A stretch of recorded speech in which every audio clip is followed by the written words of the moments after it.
Hello students, मेरे इस YouTube channel में आपका स्वागत है। हम आपको पढ़ा रहे हैं हिंदी ग्रामर।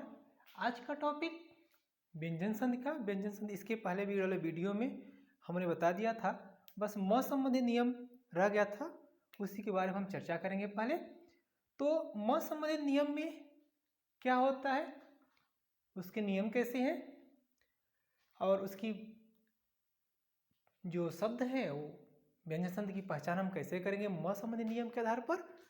तो म का मेल क से म तक किसी भी व्यंजन वर्ण में होने से पहले, ठीक है, म उसी वर्ग के पंचमाक्षर यानी अस्वर में बदल जाता है। ध्यान देंगे, जैसे सम प्लस कलन, सम प्लस कलन बराबर ये जो म था वो अनुस्वार के रूप में बदल जाएगा तो संकलन हो जाएगा। ठीक है, उसी प्रकार सम प्लस गत, जो सम ये जो म था वह आपका बदल जाता है अनुस्वार के रूप में। सम प्लस गत बराबर क्या होता है आपका संगत। ठीक है, सम प्लस चय, ये जो म अनुस्वार है तो संचय हो गया। परम प्लस तु बराबर ये जो म था वह परंतु हो गया। सम प्लस पूर्ण संपूर्ण हो गया आदि। अब इसी का म के बाद म आने पर कोई परिवर्तन नहीं होता है। इसी का म का अगला नियम था, यदि म के बाद यदि म आ रहा है, ठीक है, म अर्थात हलंत वाला म के बाद यदि म फिर से यदि आ रहा है तो इसमें कोई भी परिवर्तन नहीं होता। जैसे ये म, ये सम बोलते हैं, ये म को हलंत कहते हैं। ये सम में फिर ये म, यहाँ पे भी म है, म हलंत वाला म, यहाँ पे भी म है। ये दोनों में म आ रहा है, अर्थात एक म में हलंत, शुरू वाले म में हलंत है, दूसरे वाले म में हलंत नहीं है। तो ये जो म में इसमें कोई भी परिवर्तन नहीं होता। सम प्लस मान बराबर सम्मान, सम प्लस मत बराबर सम्मत आदि होता है। ठीक है, इसी प्रकार आपका व्यंजन संधि का नियम पूर्ण हुआ। व्यंजन संधि की पहचान इसी के आधार पर खत्म हो गई। अब हम चलते हैं, अगली संधि है विसर्ग संधि। ठीक है, संधि का लास्ट भेद, इसे संधि आपको पहले से बताया गया। संधि के 3 भेद होते हैं स्वर संधि, व्यंजन संधि और विसर्ग संधि। तो विसर्ग संधि अब हम आपको पढ़ाएंगे। विसर्ग संधि की परिभाषा क्या होती है, इसकी पहचान कैसे होती है, चलिए हम देखते हैं। पहले विसर्ग संधि की परिभाषा पर ध्यान देते हैं। परिभाषा कहती है कि विसर्ग के बाद स्वर या व्यंजन आने पर, विसर्ग के बाद स्वर या व्यंजन आने पर विसर्ग में जो विकार उत्पन्न होता है, ठीक है, विसर्ग में जो विकार उत्पन्न होता है उसे विसर्ग संधि कहते हैं। एक बार फिर से रिपीट करते हैं। विसर्ग के बाद स्वर या व्यंजन आने पर, कोई जरूरी नहीं स्वर ही हो या व्यंजन ही है, कोई भी यदि आए तो विसर्ग में जो विकार उत्पन्न होता है उसे हम विसर्ग संधि कहते हैं। जैसे निह प्लस आहार, ये आपका विसर्ग है, ध्यान देंगे। निह प्लस आहार बराबर निराहार। ठीक है, दूह प्लस आशा बराबर दुराशा। तपह प्लस भूमि बराबर तपोभूमि। मनः प्लस योग बराबर मनोयोग।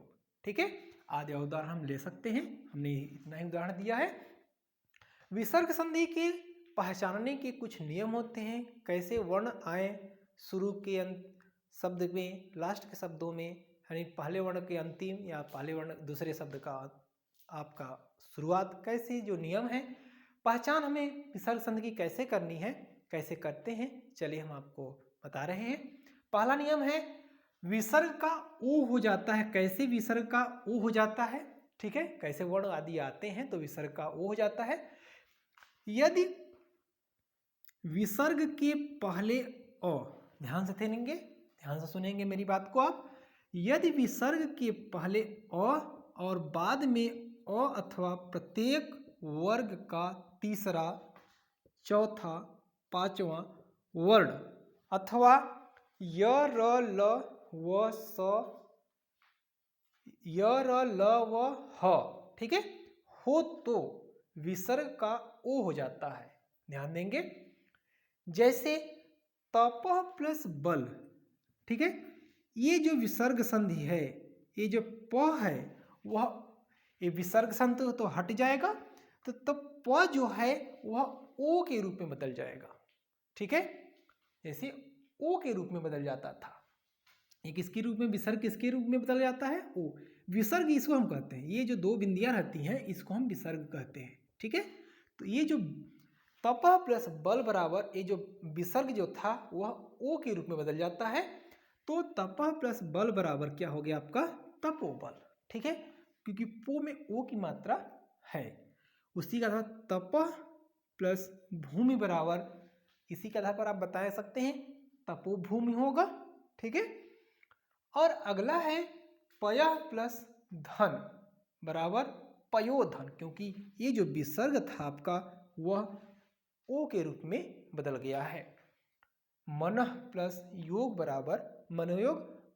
ठीक है, और आपका है अधः प्लस गति, अधः प्लस गति बराबर अधोगति। वयः प्लस वृद्धि बराबर वयो वृद्धि होगा। ठीक है, पयः प्लस द, तो ध्यान देंगे जो पयः ये जो विसर्ग है, जो हमारा नियम है, विसर्ग जो हमारा था पहले नियम में विसर्ग ओ के रूप में बदलता है। तो पयः प्लस द जो य था तो यह तो रहेगा, ये जो विसर्ग था वो यो ओ के रूप में बनेगा। तो प य में ओ की मात्रा जोड़ देंगे, जैसे पयः प्लस द, तो ये जो ह है तो प य प्लस ओ प्लस द, तो प य में ओ जोड़ेंगे तो पयो हो जाएगा, और द तो बराबर क्या हो जाएगा, पयोद।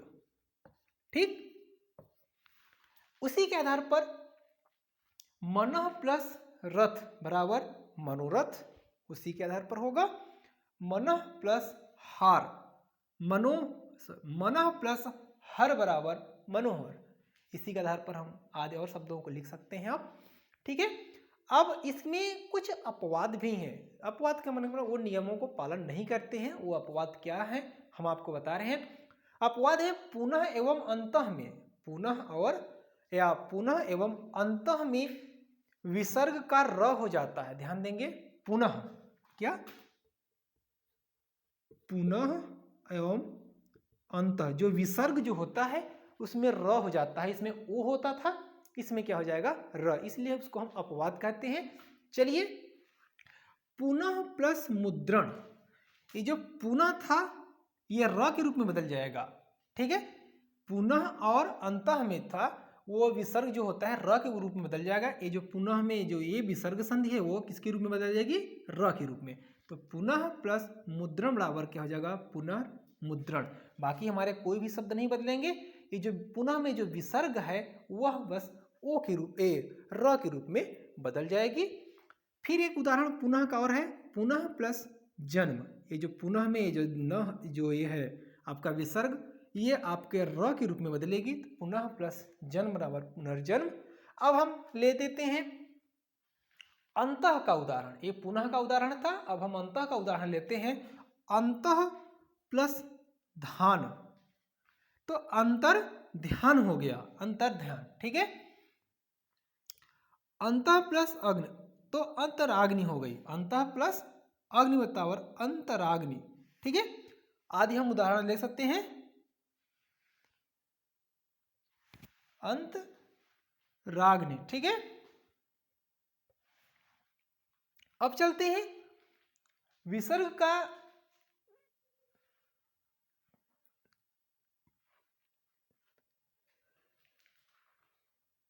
ये आपके अपवाद थे। अब हम चलते हैं विसर्ग का र हो जाना। ठीक है, विसर्ग का र कैसे हो जाता है, दूसरा उदाहरण। ठीक है, ये अभी आप पहला उदाहरण पढ़े थे। दूसरा उदाहरण करता है, दूसरा नियम कहता है विसर्ग का र हो जाता हुआ, र कैसे, विसर्ग का र कैसे हो जाता है। इसके पहले विसर्ग का ओ आपने पढ़ा था, अपवाद में र था, लेकिन दूसरा नियम हम पढ़ेंगे विसर्ग का र कैसे होता है। यदि विसर्ग के पहले अ आ को छोड़कर, ठीक है, यदि विसर्ग के पहले अ आ को छोड़कर कोई दूसरा स्वर हो, तो कोई दूसरा स्वर हो और बाद में आ उ अर्थात आ छोटा उ बड़ा उ या तीसरा चौथा पांचवा वर्ण या य र ल व में, ठीक है, य र ल व में से कोई हो तो विसर्ग का र हो जाता है। ध्यान देंगे, जैसे निह प्लस आशा, ठीक है, निह प्लस आशा, तो निह प्लस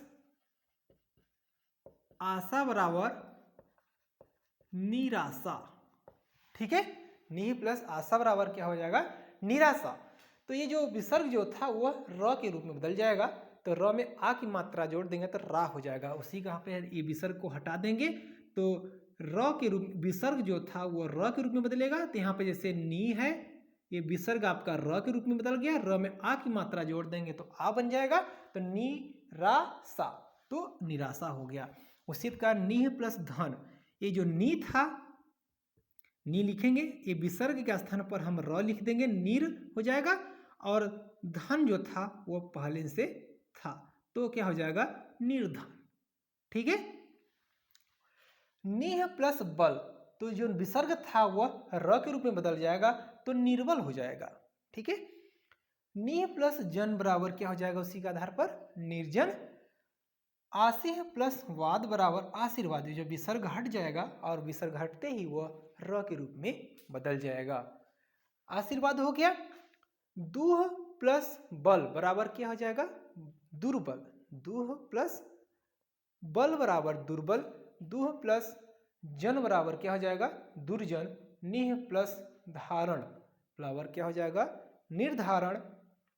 दूह प्लस उपयोग, तो दुरुपयोग हो जाएगा, ठीक है, दुरुपयोग, क्योंकि ये जो विसर्ग था वह र के रूप में बदलेगा। मैं पहले से आपको बताया कि जो विसर्ग था वह र के रूप में बदलेगा, तो दु है, दु विसर्ग आपका र के रूप में बदल गया, तो उ है, तो उ की मात्रा तो दुरु हो गया, प योग, तो हम जोड़ देंगे शब्दों को, दुरुपयोग हो जाएगा। दुह प्लस उह बराबर क्या हो जाएगा, दुरूह। बहिः प्लस मुख बराबर क्या हो जाएगा, बहिर्मुख, आदि इसी प्रकार हम और समझ सकते हैं। शब्दों को देखकर हम समझ सकते हैं कि इसका व्यवस्थित कैसे होगा और यह किस संधि का है। अगला नियम चलते हैं, स कैसे, विसर्ग का स कैसे होता है, ठीक है, विसर्ग का स कैसे होता है। अभी हम आपने सबसे शुरू में पढ़ा था विसर्ग का ओ कैसे होता है, फिर उसी में अपवाद भी र था, फिर दूसरा नियम था विसर्ग का र कैसे होता है। अब हम तीसरा नियम पढ़ेंगे, विसर्ग का स कैसे होता है। यदि विसर्ग के पहले कोई स्वर हो, यदि विसर्ग के पहले कोई स्वर हो और बाद में च छ या स हो तो विसर्ग स हो जाता है, ठीक है, ध्यान देंगे। जैसे निह प्लस चिंत, ये जो विसर्ग होता है वह स के रूप में बदल जाता है। जैसे निह प्लस चिंत है, तो ये जो विसर्ग था वह स के रूप में बदल गया, तो निश्चिंत हो गया, ठीक है। निह प्लस छल बराबर निश्चल हो गया। दुह प्लस शासन बराबर दुशासन, दुह प्लस चरित बराबर दुश्चरित आदि। इसी प्रकार हमारे विसर्ग संधि के नियम हैं। अभी 3 ही नियम बताए हैं, अब आपको अगली वीडियो में हम इस विसर्ग संधि के और नियम बताएंगे तब, ठीक है। तो आप इस वीडियो को आप लोग लाइक करिए, लाइक शेयर सब्सक्राइब करिए, धन्यवाद।